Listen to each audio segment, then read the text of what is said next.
No episódio de hoje eu gostaria de falar sobre uma diferença entre ter músicas isoladas e ter catálogos. Por que trabalhar no formato de catálogos é muito mais interessante para quem quer vender, né? Para empresas, no mercado B2B, né? Ou seja, da sua empresa para uma outra empresa. Pode ser uma agência, pode ser uma empresa de verdade, pode ser um manager que representa uma empresa, ou pode ser de forma online também para uma empresa que é um site, né, uma biblioteca de production music, de música exclusiva ou não exclusiva. Afinal de contas, todo site é uma empresa, ou pelo menos tem uma empresa ali por trás. Vamos lá, a primeira coisa para que a gente entre nesse tema, eu preciso falar sobre música e trilha, né? Eu já falei em vários vídeos aqui sobre essa diferença, mas é sempre bom a gente relembrar. Existe uma diferença muito grande em se trabalhar pensando em música e pensando em trilha. Quando a gente pensa em música, né, eu vou lá, vou compor uma música, pode ser que aquela música veio de uma inspiração, aí eu vou escrevo a letra, faço uma base, aí chamo, né, depois coloco ali um baixo, enfim, depende se você está produzindo no computador, se você produz no violão, ou na guitarra, ou em outro instrumento. Cada um tem uma forma de compor, que é o primeiro processo, vamos dizer, criativo, né? Tem muita gente que fala que antes da composição tem ali um processo de geração de ideias e tal. Eu não vou entrar nesse detalhe aqui sobre quantos processos tem, né? Vamos dizer assim, uma música inteira até que ela fique pronta, porque cada um pode olhar sobre uma ótica, né? Eu considero a composição como o primeiro processo.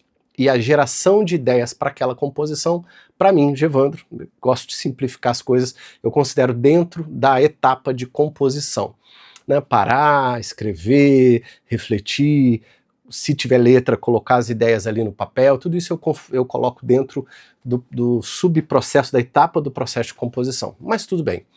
E aí tem alguns detalhes que a gente precisa falar para estabelecer essa diferença. Quando eu procuro produzir uma música comum, entre aspas, né, independente do estilo, com letra ou sem letra, pode ser instrumental também, eu coloco ideias, faço a composição, né, e passo para a produção para preencher aquela música, colocar efeito, trocar VST, mudar som, fazer uma série de coisas, depois a mix, depois a master, depois eu, né, passo para a etapa de distribuição, que é uma etapa final de colocar todos os dados na música, né, pegar o ISRC, fazer tudo que ela precisa para estar no mundo.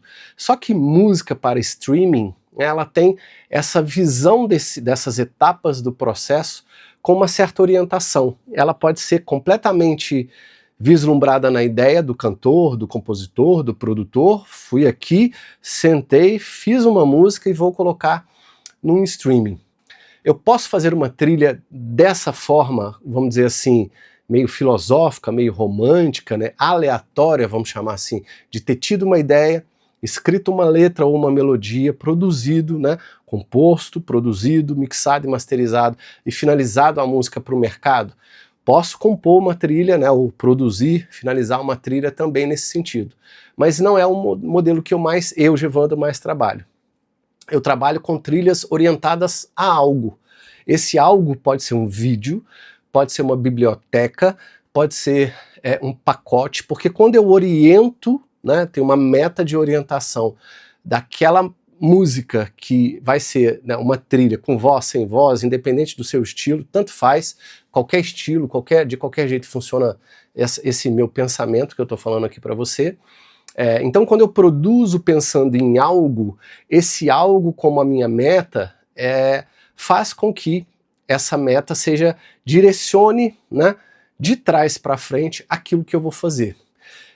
Lógico que tem um modelo de composição que eu criei, né, de produção musical que eu criei para mim ao longo dos anos e que eu fui evoluindo para fazer isso mais rápido, tanto é que hoje eu trabalho menos horas por semana, produzo muito mais músicas do que eu produzia antigamente, porque eu tenho muitas coisas prontas olhando para essa meta. E essa meta saiu de onde, Gevandro? Essa meta saiu do meu planejamento estratégico. Quando eu penso a indústria da música como empresa, eu faço um plano do que eu quero vender para onde. Resumindo aqui para vocês, tá? Lógico que tem várias etapas, tem um monte de coisa aí dentro dessas etapas para serem feitas, esse não é o foco desse vídeo. Mas quando eu faço essa orientação de fazer uma música pensada em algo, eu já sei o tipo de cliente que eu quero, eu já preciso pensar nos catálogos que eu vou criar, eu já preciso pensar quais as bibliotecas que eu vou entrar, e pensando lá no final e trazendo para cá, para minha composição, fica muito mais fácil de eu pensar o que eu tenho que produzir. É lógico que engessa um pouco, às vezes, a minha criatividade, a minha flexibilidade de olhar para a criação, né, e aplicar a minha criatividade para o que der. Então elimina um pouco aquele negócio, faz o que der quando der, que é o que a maioria dos cantores, artistas aí do mercado normal do streaming musical fazem, e tá tudo bem. Pro estilo de música deles, que vão ser colocadas essas músicas em streaming, no Spotify, nas plataformas digitais, isso continua funcionando e eles vão continuar fazendo assim. Às vezes eu também faço assim, mas são raríssimas as vezes. Eu procuro, aqui dentro da música, pensando em trilha sonora e pensando em ganhar dinheiro, ou seja, transformar as minhas trilhas sonoras em produto, eu sempre procuro, 99% das vezes, orientar as minhas músicas para algo, né, que é a minha meta, que está ligada com o financeiro que eu já fiz, de quanto eu quero ganhar, para onde eu quero vender e que foco eu quero dar. Isso eu falo em outros vídeos aqui para vocês e vou falar lá no Clube dos Produtores. A propósito, Clube dos Produtores, a lista de interessados ainda está aberta, já já a gente vai começar as inscrições, falta pouco, o aplicativo já está sendo configurado, abastecido com tudo que vai fazer parte, né, do Clube dos Produtores, então se você tiver interesse, o link está aqui abaixo. Voltando para o tema do vídeo, se você pensa em produzir algo já sabendo essa direção, é muito mais fácil você deixar de fazer uma trilha pensada como música e fazer uma trilha pensada como catálogo. Porque se você tem vários vídeos, por exemplo, de um cliente, é um catálogo que você vai fazer de músicas naqueles estilos, ou né, no estilo do vídeo, ou nos estilos dos vídeos, para fornecer aquele produto que é a sua trilha, ou as suas trilhas, focada naqueles vídeos. Então você já tem um direcionamento. Ah, Givander, eu não tenho um direcionamento porque eu não captei o cliente. Você precisa criar, dentro do nicho, ou dos nichos, ou do nicho que você escolheu, pacotes de trilhas para ficarem mais fáceis para o seu cliente comprar.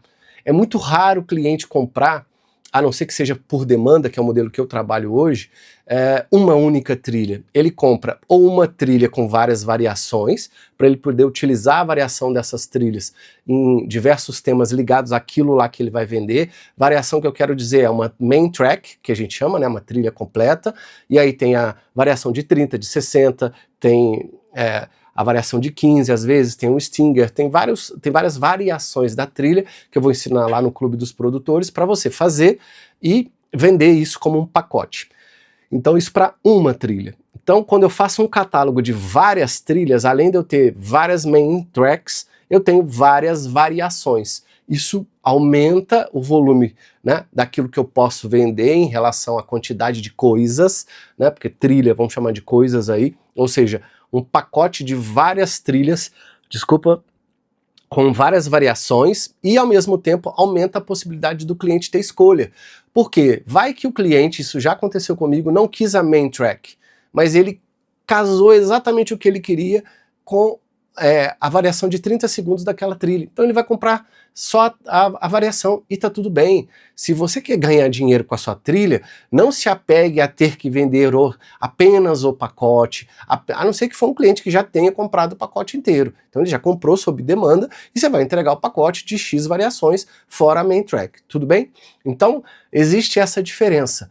Focar em trilhas únicas te orienta em cima de uma possível criatividade que você possa ter para fazer trilhas aleatórias e depois achar as melhores variações. Eu passei muitos anos produzindo assim. Eu acho que esse jeito é o jeito mais improdutivo, demora mais e dá menos resultado. O jeito que dá mais resultado é você ter as suas metas em cima do seu planejamento estratégico. Vou falar sobre isso lá no Clube dos Produtores de Trilha também. Orientar o seu planejamento para, diante do seu planejamento, que lá no seu planejamento vai estar o seu nicho, vai estar o seu estilo, vai estar dentro do seu estilo, o que é mais vendável, aonde você vai vender, o tipo de público que você quer atender.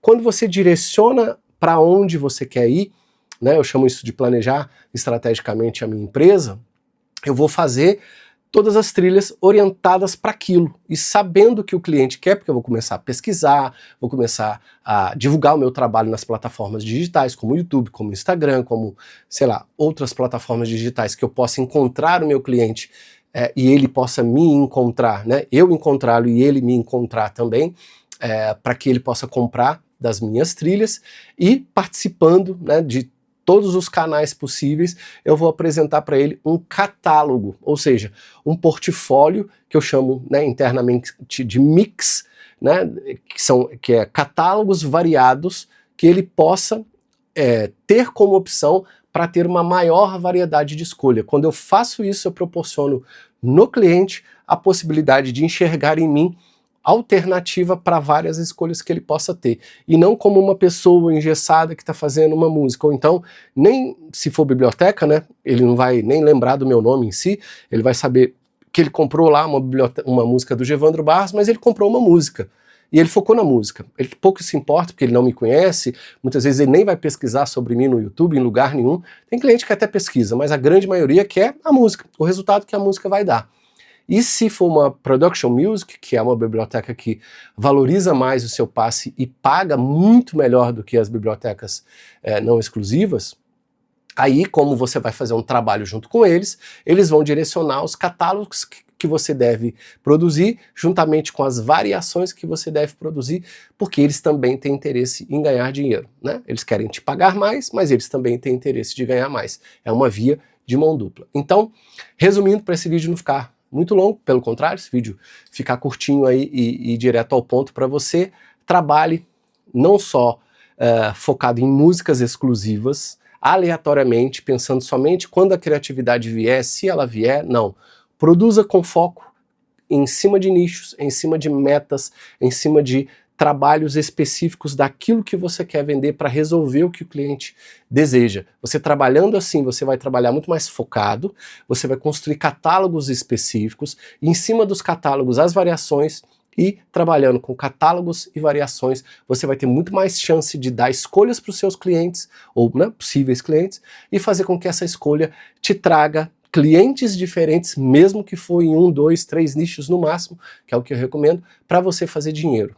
E testar os nichos que você está querendo entrar ou já quer se estabelecer, para que esses nichos te façam produtores conhecidos, compositores conhecidos, e aí aumente cada vez mais o seu retorno também financeiro. Não só de visibilidade, de confiança do seu cliente, de autoridade naquele nicho, mas, obviamente, de retorno financeiro, que é o que a gente quer. Então, é isso. E, de novo, se você quer aprender temas mais detalhados, com ferramentas, com método, com materiais específicos para você aplicar aí no seu home studio, na sua carreira, enfim, na sua vida como músico e produtor musical, coloque o seu nome na lista de interessados do Clube dos Produtores de Trilha. Já já a gente vai abrir as inscrições e quem está lá nessa lista, obviamente, vão ser os primeiros a saber e receber aí as primeiras orientações do que fazer para ter condições melhores. Um grande abraço, fico por aqui e até o próximo. Tchau, tchau, pessoal.